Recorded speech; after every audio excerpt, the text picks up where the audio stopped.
ভোটের মুখে উত্তপ্ত খড়দা। সিপিএম প্রার্থী সুজন চক্রবর্তীকে ঘিরে ধরে বিক্ষোভ। রহড়া থানার সামনে বিক্ষোভ তৃণমূলের। সুজনকে গো ব্যাক স্লোগান তৃণমূলের। খড়দায় আক্রান্ত সিপিএম এর কর্মী। থানায় অভিযোগ জানাতে গিয়ে বিক্ষোভের মুখে পড়েন সুজন চক্রবর্তী।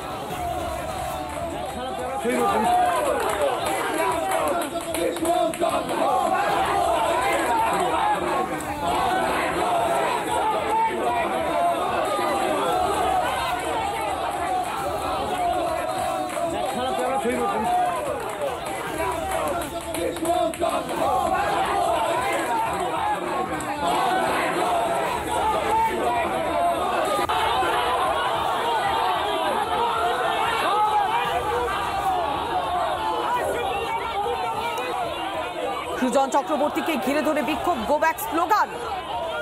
দফায় দফায় উত্তপ্ত হয়েছে এলাকা।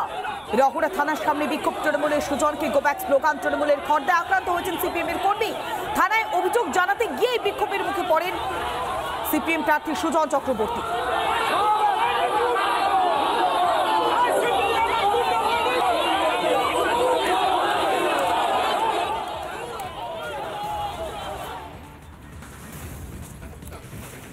এখানে কি করতে এসেছিস? এখানে সিপিএম কিছু করতে পারবে না, করা যাবে না করে দেখবে তুমি নিয়ে তার মানে তখন স্বাভাবিকভাবে আমরা যারা শুধু কেন করা যাবে না বাকি এই নিয়েই তখন মানে এখন আমি মুখে আনবো না, যা নাকি প্ল্যান কথা বলে মানে সমিতি হচ্ছে মারে মার করা আরম্ভ করে। বললাম ডাক্তারবাবু আপনার আলাদা সম্মান, আপনি এই ঝান্ডাটা নিয়ে আমাদের এলাকায় আসবেন না, আপনার সম্মানটা অনেক বড় আমাদের কাছে, কিন্তু এই ঝান্ডাটা বাদে আপনি আসুন। আর এই যারা এসছে তারা এলাকায় প্রতিনিয়ত মানুষের সাথে খারাপ ব্যবহার, দুষ্কৃতি রাজ, তোলা জমি দখল করে বিক্রি করে দেওয়া এইসব চালিয়ে গেছে। সিপিএম নেই, সিপিএম এই প্রচারে আলো আসার জন্য এসব কমপ্লেন করছে। সিপিএম তো আরে সিপিএম তো নেই, সিপিএম প্রচারে আসার জন্য এসব করছে। সিপিএম কোথায়? আমাদের সঙ্গে এই মুহূর্তে টেলিফোনে রয়েছেন সিপিএম প্রার্থী সুজন চক্রবর্তী। ঠিক কি ঘটেছিল ঘটনা? আপনি তো অভিযোগ জানাতে গেছিলেন, তারপরে বিক্ষোভের মুখে পড়তে হলো কেন? কারা ছিল বিক্ষোভ দেখানোর সময়? এটা একটা এমন এলাকা যেখানে গত বেশ কয়েকটা ইলেকশনে কার্যত মানুষ ভোট দিতে পারেনি। পঞ্চায়েত ভোট কমপ্লিট লুট, এবং সেখানে প্রশাসনের ভূমিকা নিয়েও মানুষের মধ্যে প্রশ্ন তখন থেকেই আছে। একবার না বারবার, কদিন আগেও আমাদের কর্মীরা একবার আক্রান্ত হয়েছে, আমি খবর পেয়ে গেছিলাম, তারপরে সবাই মিলে রুখে দিয়েছে। আজকেও আমাদের কর্মীরা পুরনো মানুষ আছেন, হেডমাস্টাররা আছেন, লিফলেট দিতে গেছে বলে আমায় ওরা ফোন করলো। আমি ক্যাম্পেইনে ছিলাম যে তাকে এরকম তাদেরকে আক্রমণ করেছে, মারধর করেছে, চালাচালি করেছে। এর তো কখনো অ্যালার্ট হতে পারে না। যা 2022-এ ছিল তাই 24 হবে নাকি? যা 2023-এ ছিল তাই কি 2024 হবে নাকি? সময় বদলেছে, যারা বোঝেনি তারা বিপদে পড়বে। আমাদের কর্মীরা ন্যাচারালি সবাই এসছে থানায়, তারা কমপ্লেন জানিয়েছে। আমি আমার প্রোগ্রাম একটু শর্ট করে আমি বললাম যে আমি আসছি। এবার যা হয় আজকাল সিন্ডিকেট হ্যান ত্যান করে তো বড় মোবিলাইজেশন নিয়ে বুঝে থাকে। একটা টিম, লোক থাক না থাক, টিম আছে।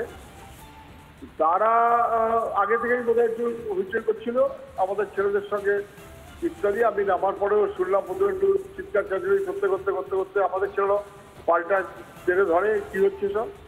তখন ওই সব গোব্যাক ফোব্যাকও বলে, গোব্যাক বলাতে হতো তো অভ্যাস।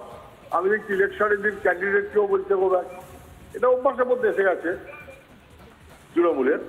কিন্তু যেটা বুঝলাম সেটা হচ্ছে একতরফা ওরকম ভাবে মারামারি করে বেরিয়ে যাবে, এটা কিন্তু লোকে মানছে না। নিশ্চয়ই সবাই বুঝেছে লোকে মানছে না। আমি সবাইকে শুধু অ্যাপিল করবো, সঙ্গে যান। গোব্যাক করে লাভ নেই, গোব্যাক তো সব জায়গায় করছে। সঙ্গে যান, যে যান নিজের ভোট নিজের মতো করে দেবে, এত ভয় কিসে?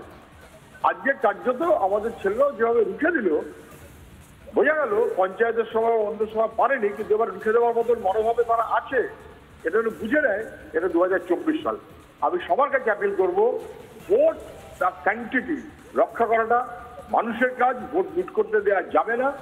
নির্বাচন কমিশনকে সেই ব্যবস্থা নিতে হবে। আপনি কি অভিযোগ জানাতে পেরেছিলেন? আপনি তো থানায় অভিযোগ জানাতে গিয়েছিলেন, অভিযোগ কি জানাতে পেরেছিলেন? থানার তরফ থেকে কি কোনো সহযোগিতা পেয়েছেন আপনারা?